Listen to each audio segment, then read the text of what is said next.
Very good morning.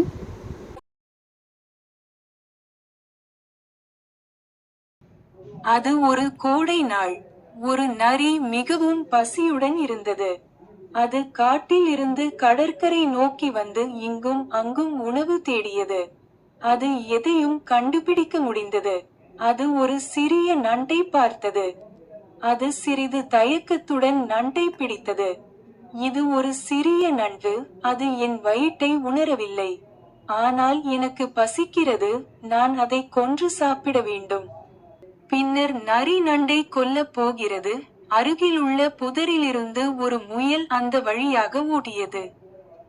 நரி பேராசை கொண்டது. இந்த சிறிய நண்டை சாப்பிடுவதற்கு பதிலாக பெரிய முயலை சாப்பிடட்டும் என்று நினைத்தான். அது நண்டை விட்டுவிட்டு முயலின் பின்னால் சென்றது. ஆனால் முயல் புதர்களுக்குள் மறைந்துவிட்டது. நரி இப்போது நண்டை விட்டதற்காக வருத்தப்பட்டது. நீதி, கையில் உள்ள சிறிய அளவு பொருட்கள் தூரத்தில் உள்ளதை விட அதிக மதிப்புள்ளவை. Thank you and bye. Like, share and subscribe for more videos.